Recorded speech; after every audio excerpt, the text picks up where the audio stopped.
Thank you everyone for joining today's webinar. We're talking about the 2022 billing and coding updates for physical and occupational therapy. My name is Zachary Edgar and my company is called Therapy Comply.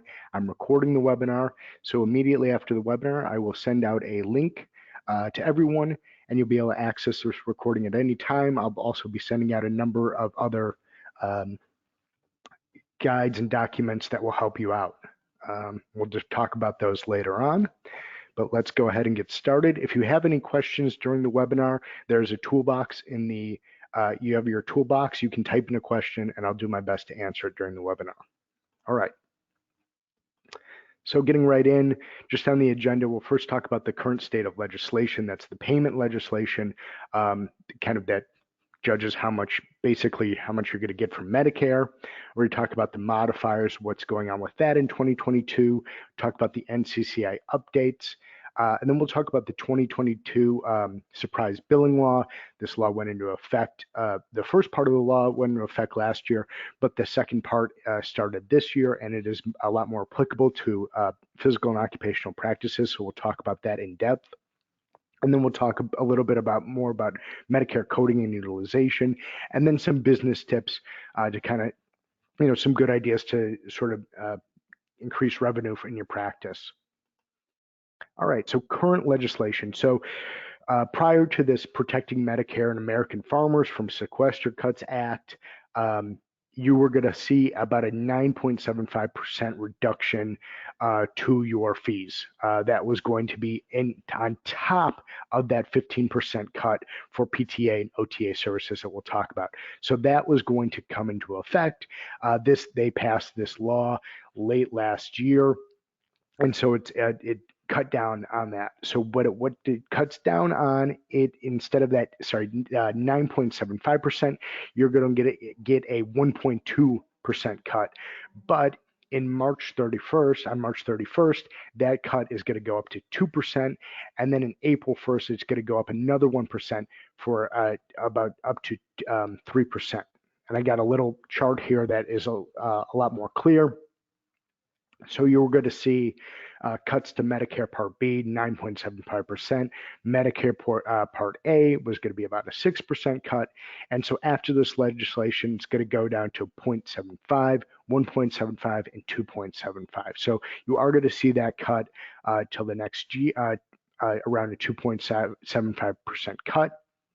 And then we have to do this all again next year, because there's automatic sequester going to effect. That's going to be even larger cut. So they're going to have to trim that back down again. So that is the current state of things. At least the cut is a lot smaller than what was planned. And hopefully they do come up with a permanent fix, but I honestly doubt that. These kind of sequesters and cuts and looking at budget in the long term, rather year to year, both parties like to do that. So you're probably not going to see a permanent fix anytime soon. All right. So that's basically that for those cuts, but you still do have this 15% cut, really a 12% cut, and we'll talk about what that is. So it's for the physical assistance services. For the 2 years now, you've had to use those COCQ modifiers. Now it's going to have an impact. When you use those modifiers, you're going to see a 15% cut to that claim. They did introduce another bill into the House. This was introduced in October 2021. It's called the Stabilizing Medicare Access to Rehabilitation and Therapy Act. So it's specifically for therapists. And what this would do is the SMART Act provides an exemption to that 15% payment differential for rural areas. This is also for underserved areas. Yesterday, I got a question about what is a rural area or underserved area. So I sent out a link to a website that you can just type in your address and you'll see if Medicare considers you either rural or underserved. I will send that link out to you because it is actually a broader definition than you would think as rural or underserved. So CMS, they have a fairly broad definition, and it is fairly likely, unless you live in a city, that you could be considered this. And then even in many cities, a lot of areas are considered underserved. So that exemption would actually have a much larger impact.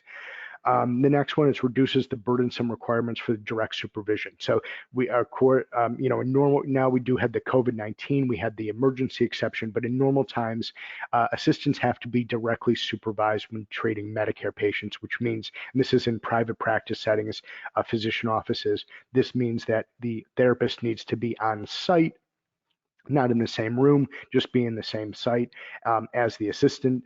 Right now, there is an exception. We'll talk about that, but this would get rid of that. This would make general supervision, which means you can be off-site, which follows what most states already have for assistant supervision. So that would be a big benefit as well. Delays the payment differential for until January 1st, 2023. So this would also, until the end of COVID, the COVID emergency, which is now extended to basically until next year, you wouldn't have this 15% cut across the board. So this law would be a tremendous help. Unfortunately, it is basically stalled out in Congress right now. It really has not gone anywhere since being introduced. So we'll see how that goes. Some suggestions for that is you can contact your representative, your senators and things like that, contact their offices, contact the APTA and AOTA, their state chapters, and see what they're doing about this legislation. That's basically really all you can do for that right now. But this would, again, be a pretty big benefit to therapy practices. All right, so like I just said, supervision of assistants. So right now you can continue, CMS is allowing direct supervision using real-time interactive audio video tech to supervise assistants while they treat Medicare patients. That's going to continue on through the this COVID-19 emergency, which is definitely going to be at least until the end of this year. So that you can continue doing this. The patient's medical record, just a note, should reflect why virtual supervision was necessary, why you couldn't be in the office, things like that. So you should note that in the record. But as of now, they're not looking too closely about this. CMS is still kind of trying to figure out everything. So we'll see. All right, so just a little bit about CQCO modifiers. Last month I did a much more in-depth one. I'll just kind of go over this briefly. So you have been doing this for 2 years now. CQ for PTAs, CO for COTAs. You still need to use those other modifiers, the GPGO respectively, KX modifier if applicable. And then what you're going to see is, again, so you have this 15% cut, and it's actually going to be a net 12% cut because the cut does not apply to the 20% patient coinsurance portion. So all in all, it really comes out to about a 12% cut, which is still quite painful, but it is less than 15. So a little bit better when the modifiers are required, when the assistant furnishes all the service. So the entire service is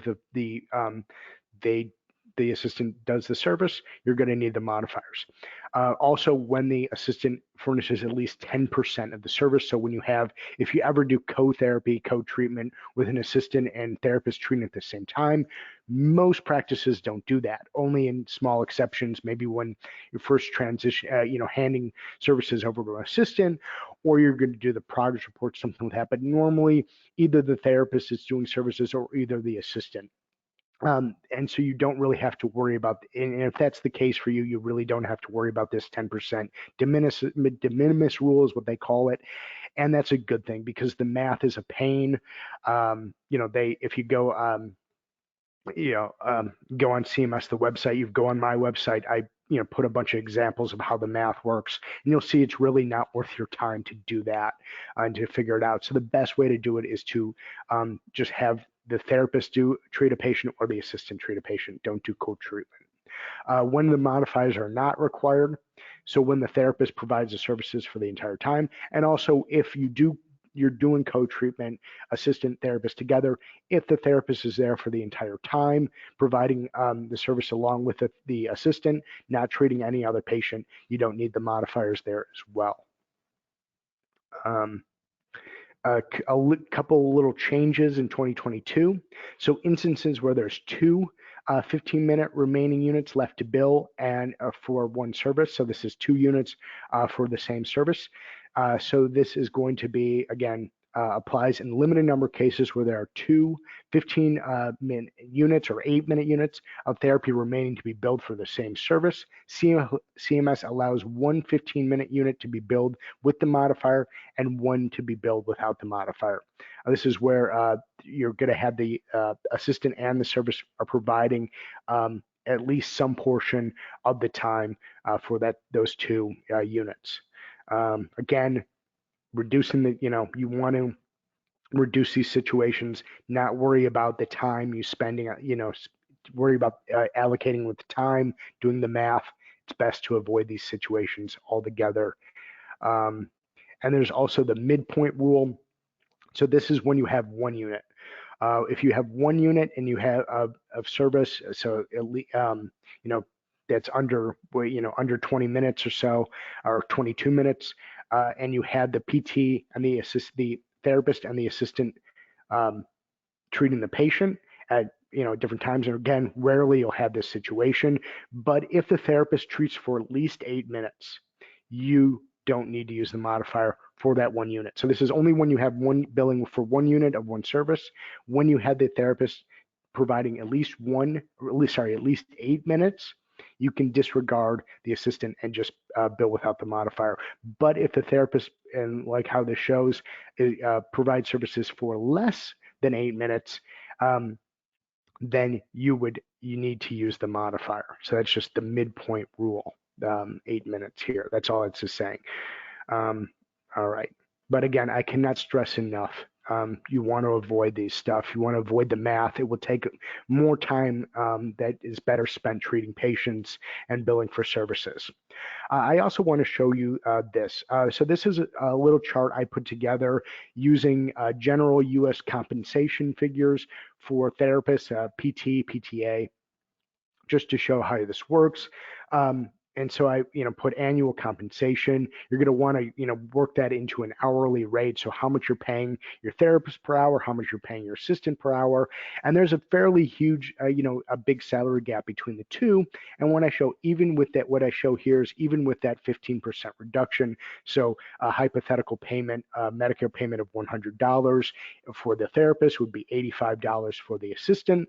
After all is said and done, once you've subtracted out the hourly rates, you still come out ahead by using assistants to treat patients rather than using therapists to treat all patients. So some therapy practices have come to me and they've asked, is it just better to get rid of, to not hire assistants anymore, just do all therapists? And the answer is no, because there is that big salary differential. In the case, if, as the labor market tightens up, that might be harder. And so you'll have to do the math again to see if that works out. But in overall, it does, it is more beneficial to use assistants to provide services.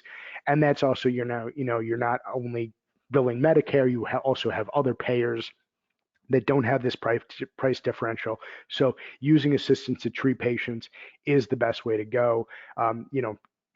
Therapists should be used for, should focus on doing evaluations, reevals, services that assistants can be provided, trying to, increase the amount of patients coming in, and that's what they should be spending on time. Well, the assistants should be focused on the day-to-day treatment. Practices that do that and do that well have a lot better revenue, or more profitable than practices that just use all therapists. So just something to keep in mind going forward. Telehealth. So Medicare will continue to cover therapy services until December 2023. All payers are kind of all over the place right now. Some states are requiring private payers to keep doing telehealth through the COVID-19 emergency. Other states have relaxed this. A lot of private payers I've seen have kind of, tried to get away from doing this more and more. But at least for Medicare, as far as Medicare is concerned, you can do this until the end of 2023. If it won't, the only way to make it permanent for therapy services to go through is a law change. So that could be hard to get. Just a reminder, Medicare, when you're doing Part B, requires telehealth services to report the place of service code that reflects their normal location. So if you normally do it in an office setting, you're going to use your POS 11 instead of the telehealth code, which is place of service 02. So many payers are going to require you to use place of service 02, but Medicare requires you to use your regular place to service code. But in any case, you're going to use modifier 95 to identify that it was done through telehealth. These are the list of codes that you can bill for Medicare through telehealth. So you'll have these. I've already sent out the slides again, but I will again if you have any problems opening it. So you'll have this code list here. All right. So that basically covers for that. Just a list of place of service codes. Just a reminder again, 02 is normally used for telehealth, but for Medicare, they don't want you to use 02. They want you to use your regular place of service code. So either the office or facility, whatever you work out of.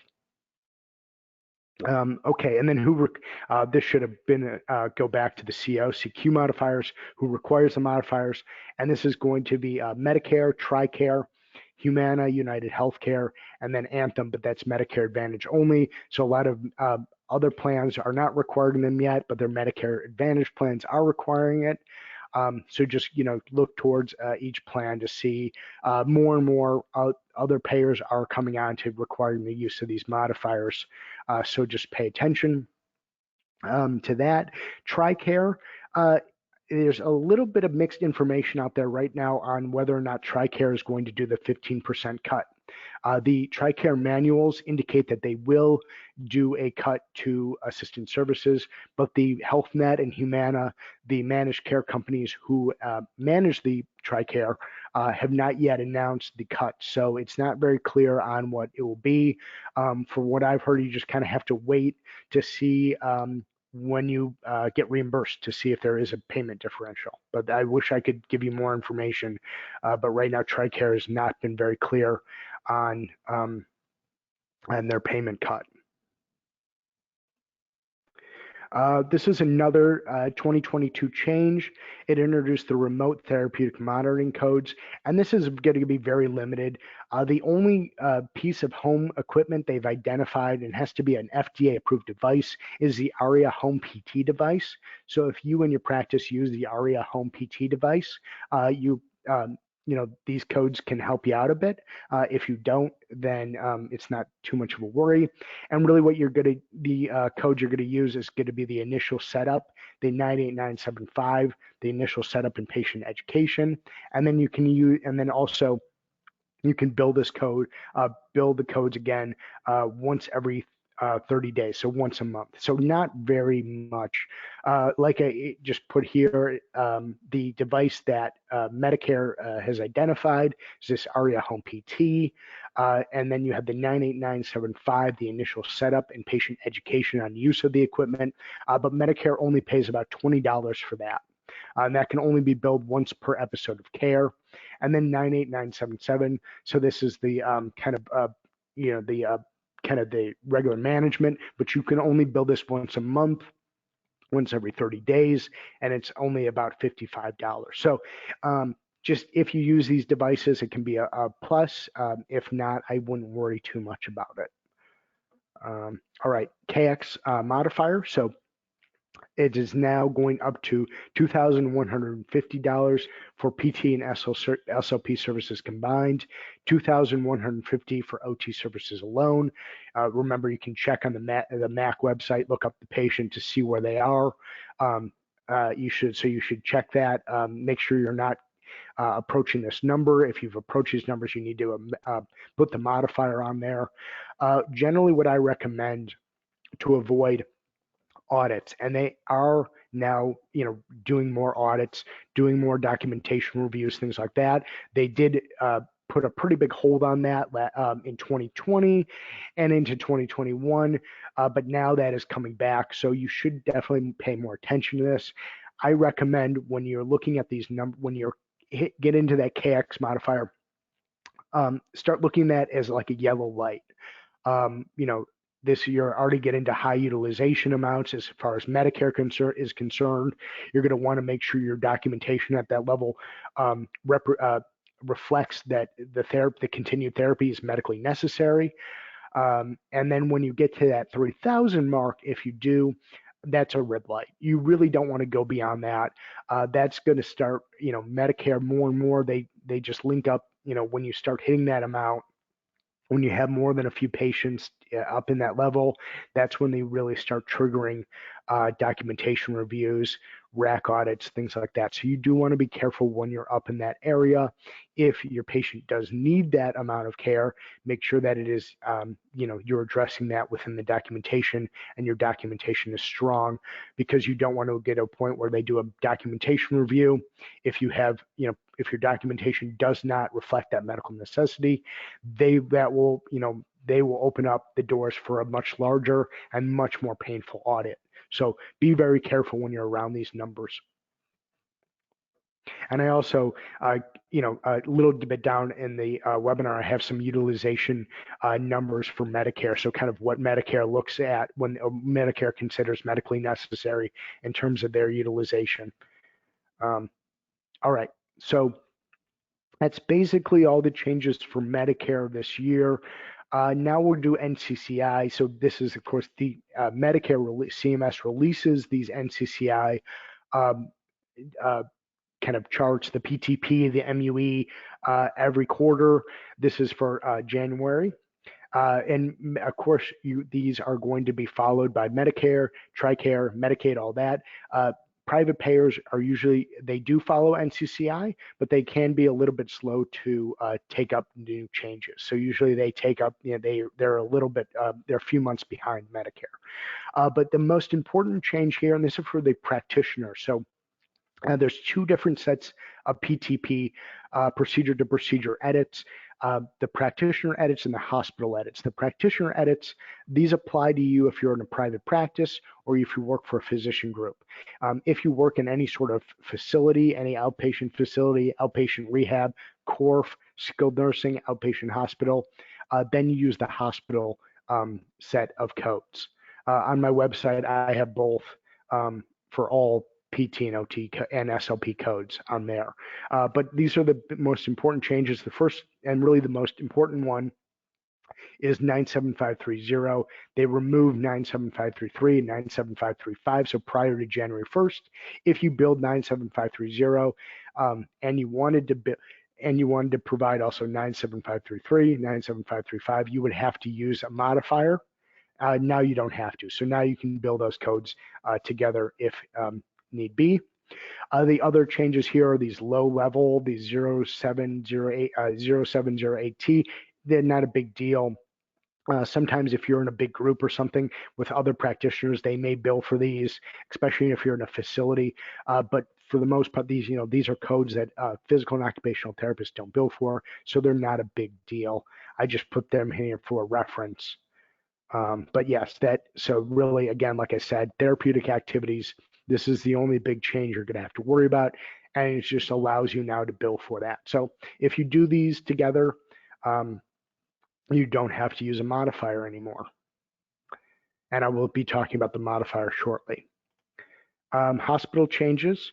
So the only real one important here is 97750, added 98980. Again, that's going to be more important when it comes to if you have a big group and you have people who bill for those codes. But they removed 97171, 9712, 9750, remove 97140. So those are the top one, the kind of more important ones. Also 97530 for hospital 2, remove 97533, 97535 as well. So those are pretty much it for the big changes there. Nothing too much. Basically, since the beginning of the pandemic, they've done a lot less changes with NCCI, and they've actually been slowly reducing the amount of procedure to procedure edits for therapy practices. So that's a good thing. It used to be a lot more strict, but going forward, it looks like they're going to be reducing the amount of these, so you're not going to have to worry about it as much. But just to kind of rehash what a procedure-to-procedure edit is, the purpose is to prevent improper payment when incorrect code combinations are reported. So I showed you, you have those two codes. You have that main code and an add-on code. If you build that main code and that other code is within these edits, you're not going to be able to build that without a modifier, and in some cases, even with a modifier, you can't bill that for. Show you how this works. And then, like I said before, you have the two sets. The PDP practitioner set, which is the physician groups, private therapy practices, things like that. And then the hospital ones, and these are going to be outpatient hospitals, other facilities, skilled nursing, CORFs, outpatient rehab, certain home health agencies, things like that. And there are differences in the code set. So do not just look at one or the other. Just know exactly which one applies to you and follow it. And when a lot of people, a lot of therapists, think that this is just, we'll leave these, this worry up to our billing person, but I do not recommend doing that. I think it's very important as therapists to know these edits, to know what you can and cannot bill for, because you're going to be doing that as you plan therapy. You're going to want to know ahead of time if that code pair is going to be not disallowed, if you're going to need to use that modifier when you build that code pair. So knowing that ahead of time, knowing that when you're doing your treatment plan can reduce a lot of claims denials, which are headaches. You don't want to do services for free. So knowing these codes is very important. And I would say for a lot of your general kind of billing people that you hire, a lot of them don't do a very good job staying on top of this NCCI. So it is important to know that ahead of time. And I try to make this as easy as I can on my website. And I'll show you, and I'll also be sending out the January 1st changes as well. So that should be a big help. But basically, and why I do spend a ton of time on this to clean it up for you, because this is basically what it looks like. And you have massive Excel spreadsheets with this, where you have your main code and then all of the codes that you cannot bill for. So this is what it looks like. So you have your main code, the code that you can't bill for, the dates. If you have two sets of dates, that means that pair no longer applies. And then you have either a 9, a 0, or 1. 9 is only going to be, you only see that with the canceled codes, the expired ones. The 0 ones are important. If there's a 0 there, that means that you cannot bill, that you cannot use a modifier now, no matter what. So you can't bill those two codes together, and you can't override that block with a modifier. If there's a 1 there, that means you can use a modifier to override that edit. And I'll talk about the modifiers a little bit later. So this is all, this is just saying, and then, what I did, and just again, 0 means you cannot use a modifier, 1 means you can if it's applicable. We'll talk about the modifiers. And so what I did is I actually went through all therapy codes, PT, OT, and SLP, and I broke it down like this. So instead of having that big long code list, I just put the ones allowed with a modifier in a quick to look at table and not allowed into another table. So for practitioner manual therapy 97140, you have allowed with the modifier, and there's the 0 codes. The 6 codes don't really matter, but then you start with the 9s, 95851, 95852, 97018, 97750. So let's say you wanted to build 97140 with 97750, you would have to use the appropriate modifier. We'll talk about that, but not allowed in this case. So if you do manual therapy, no matter what, you can't build 97124 with that. Hospital, I'll show you how it looks a little different. This is why you don't want to rely too much. You want to know exactly which one you are. So the allowed with modifier is basically the same, but not allowed is a lot more reduced. So you're not going to have that those hard edits as much with the hospital codes. I see there is a hand raised. If you have a question, please type it into the question box. I will do my best to answer it for you.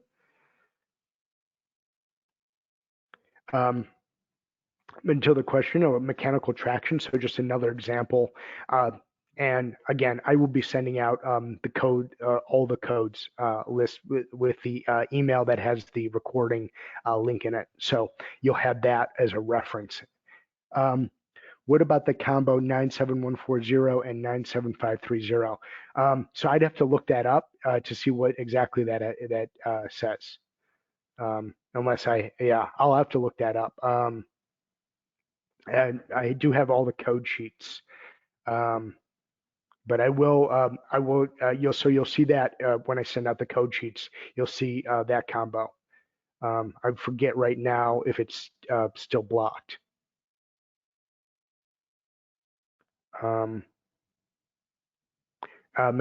Just another example, mechanical traction, 97012. So again, allowed with modifier here, not allowed here.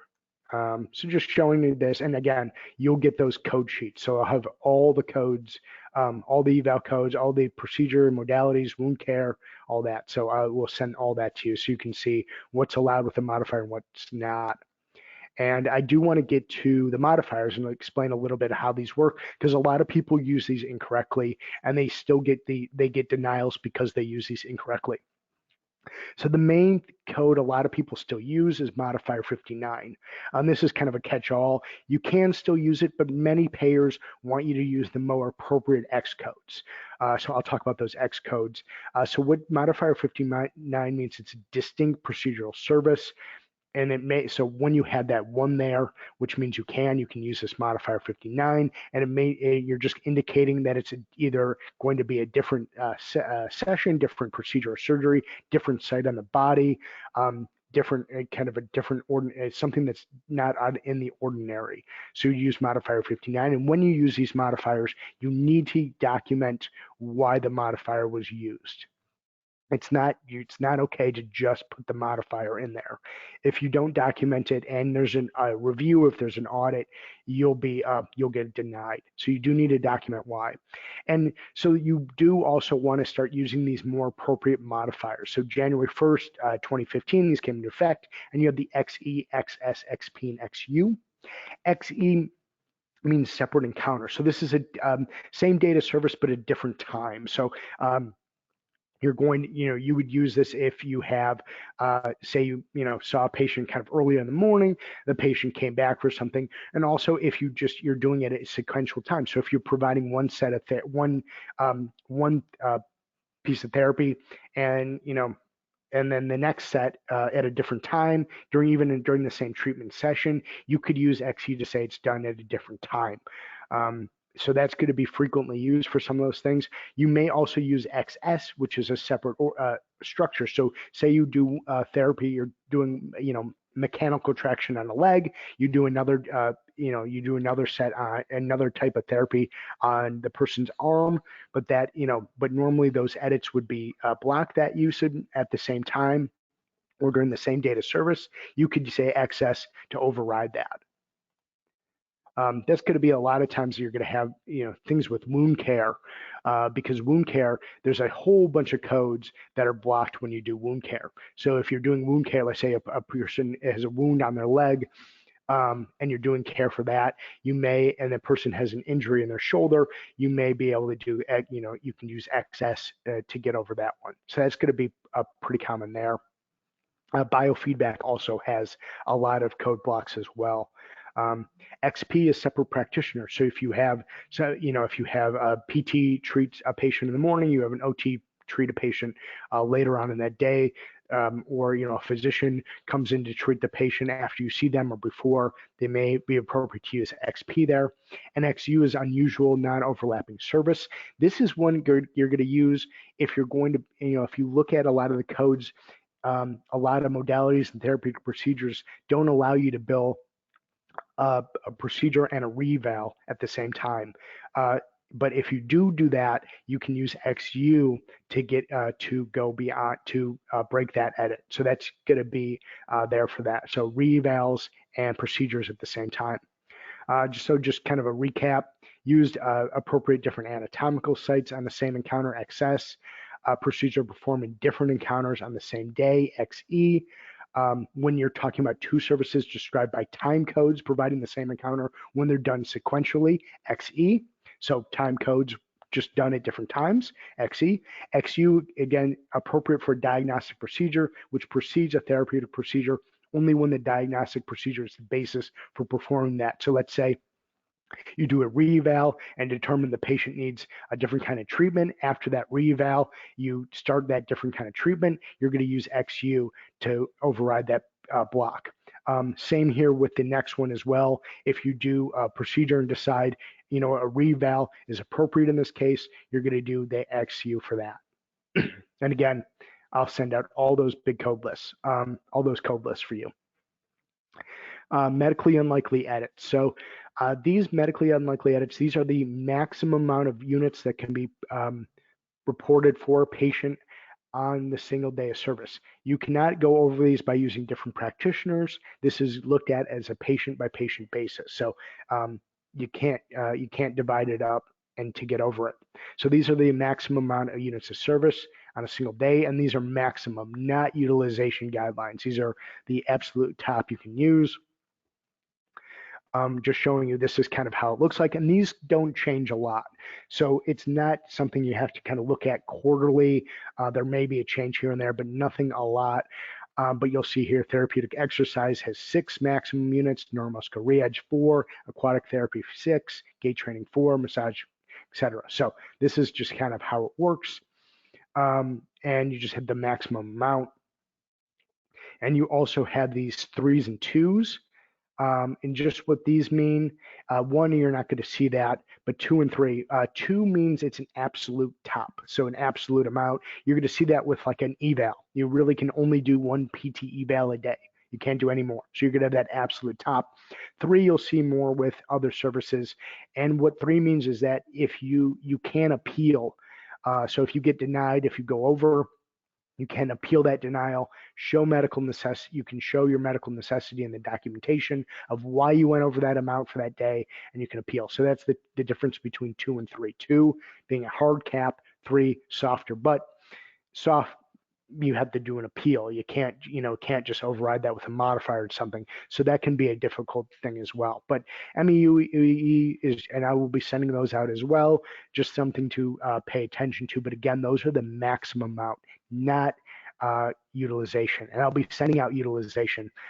This is the first part of the utilization, Medicare utilization, and I'll be sending out the second part as well. Did not fit well within the presentation. So these are rarely, except during an evaluation, should therapy session length be greater than 30 to 60 minutes.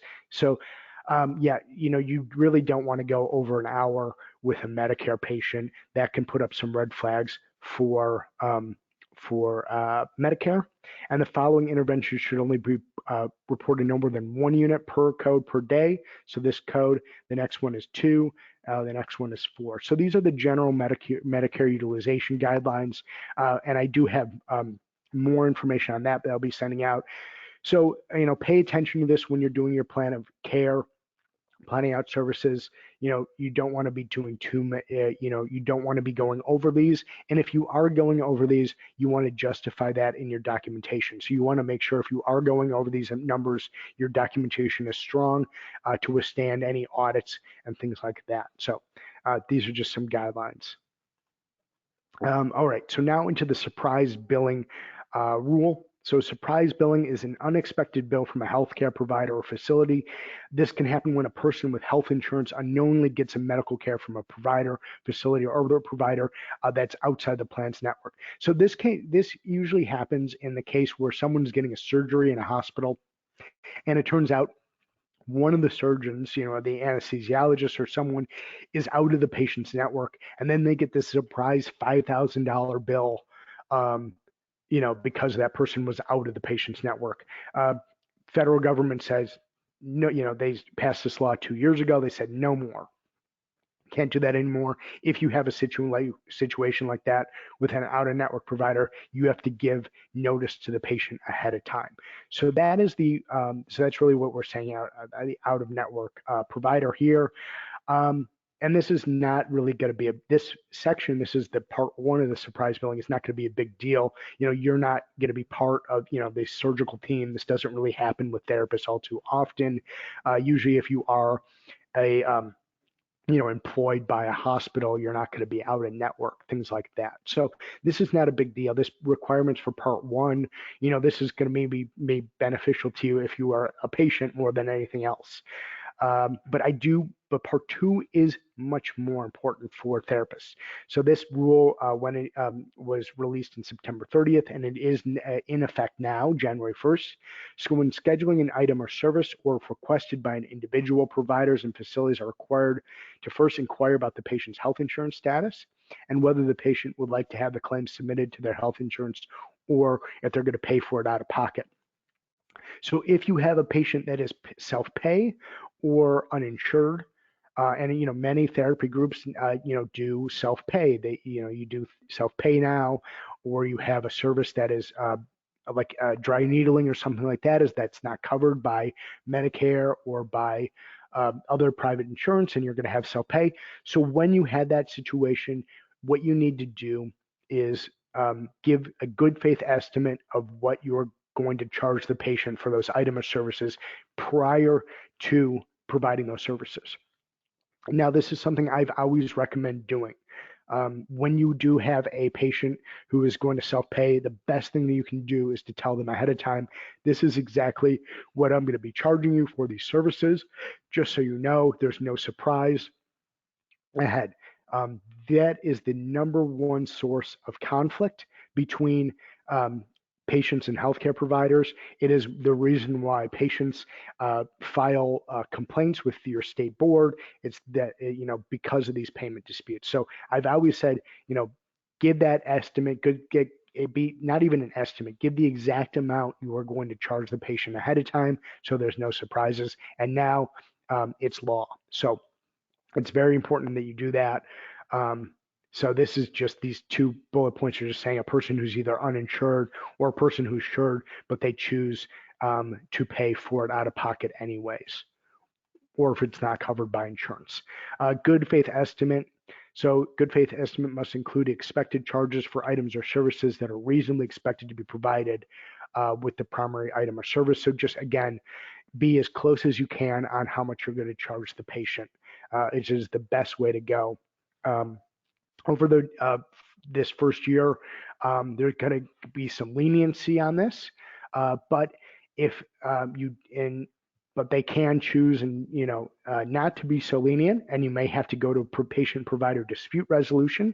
So this is going to be an arbitration system set up where you can arbitrate between the two. There's going to be more than a $400 if there's the billed amount is more than $400 more than that good faith estimate. You may have to go to this patient provider dispute resolution. And I did looking into this a little bit. I can assure you that the arbitrator is going to come down on the side of the patient. So again, you're going to want to, get that estimated amount as close as you can to what you're going to charge the patient. And that's going to, save you a lot of heartache, not only for this rule, but in general, it is best practices to do that. All right. So that's basically it for all the 2022 changes. Now some kind of hints for business. A lot of people are stressed out about all these cuts, so just some kind of some ideas that you can implement in practice that may help things out. My big thing is someone who's an attorney and someone who compliance guy, know the rules. Know them ahead of time, know what the Medicare rules are, know what your Medicaid, TRICARE, what's covered, what's not covered, know that when you're doing the therapy plan, when you're putting together that plan of care, know what's covered, what's not covered, when you need prior authorization, what kind of documentation is going to be. When you do that ahead of time, you're going to save you a lot of heartache. You're going to save you on denied claims and all of that. And you're also going to have stronger documentation if you have any audits or anything like that. Or you need to do an appeal. That's going to help you out a lot. So knowing the rules is a really good first step. What I put here is don't apply Medicare's restricted billing rules. So they no payment for aid services, though most payers don't do that. The assistant supervision, things like that, the extra documentation, don't do that for all patients. Just do that for Medicare patients. You may even want to schedule all Medicare patients for a specific day, so you have it all together, but you don't want to apply all the rules, all the Medicare rules to all your patients. That will cost you in the long run. Also, total time rule, AMA rule. So that total time rule that is going to apply to Medicare, TRICARE, Medicaid, public payers. AMA rule generally applies to private payers. Know the difference ahead of time. Know it when you're tallying up your total time, because a lot of times that total time rule is going to get you an extra unit, and you want to be doing the billing correctly so you do get those extra units, and you don't want to be applying those rules haphazardly, because it would be illegal if you're billing Medicare, TRICARE, Medicaid to apply the AMA rule. And by applying total time rule to private payers, and you're getting extra, if you're getting extra units, that may be considered even to be fraud. I mean, at least, worst case scenario, considered to be fraud. Best case scenario, you're just going to be denied that extra claim. So that's important to go into there ahead of time and know that as you're doing your billing. Schedule for cancellation. So one of the biggest problems in therapy practices is that you get a lot of cancellations. So one of the best ways to do is schedule for that. So if your goal is to have providers see 11 to 12 patients per day, I know that's a little high, but that is kind of a high-end goal. Or whatever you schedule for that.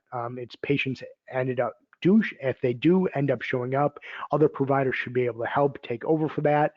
You may even have like an aide do basic exercises, stuff like that.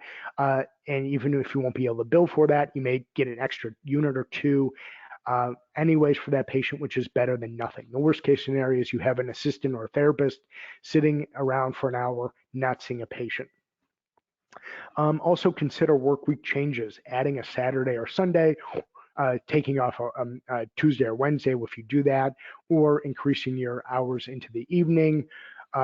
Because if you want to have, a lot of patients who are, working age patients who, have private, either self-pay or private insurance, which generally is going to be higher revenue than Medicare patients, they're not always going to be able to see you in that 9 to 5. So you may want to expand your hours to be able to see those patients, and doing that also will reduce cancellations, because a lot of times patients just can't get off of work to go to their therapy practice, so they just will cancel, and so you don't want to have that happen.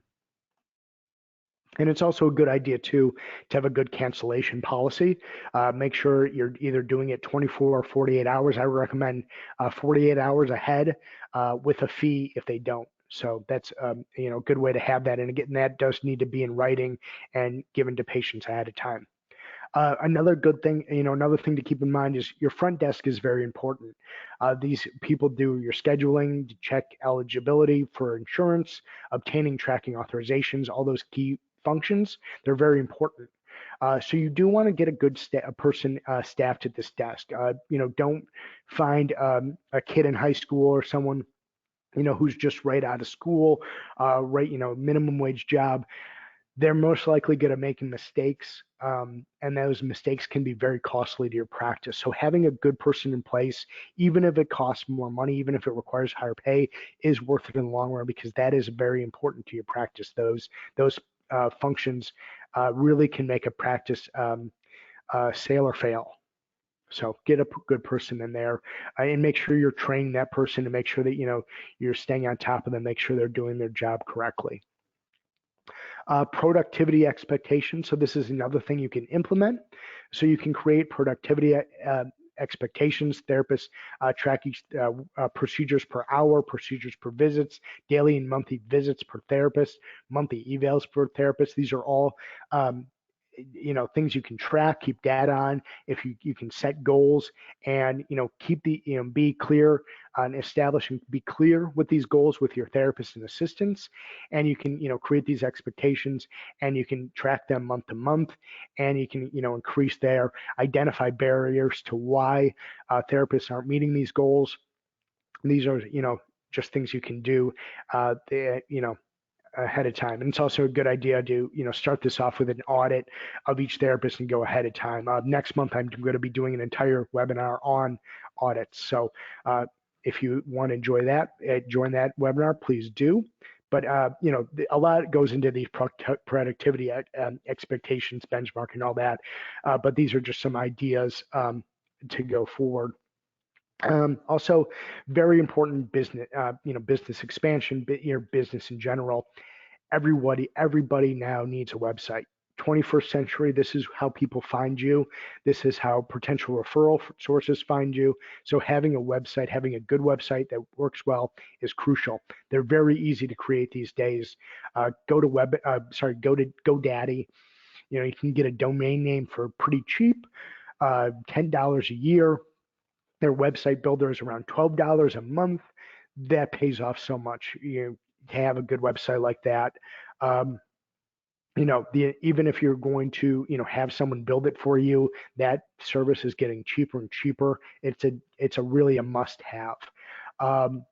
Alongside that, social media. So you're going to want to also have that Google business. So if you notice that if you Google, you know, businesses in your areas, you'll have a Google business, you know, like a thing on your Google about, you know, little Google business thing will pop up about that business. You want to make sure you have one of those. They're also easy to set up through Google. Once you have a website address and all that, you can do that fairly easily. That's also a service I provide if you would like, because that is very important. That's a big way of how Google finds your business for local people. So if a local person is looking up PTs in their area, that is how they're going to find you. So very important there. Blog. This is another thing you can do. Blog, you know, things about injuries, about exercises people can do, about health, you know, nutrition, things like that, anything within your scope of practice. People are going to be looking this up. If I have a shoulder pains, you know, type in Google, what exercise can I do for shoulder pains? If your blog comes up about that shoulder pain exercise, awesome. And that's how people, you know, will find you that way as well. Social media.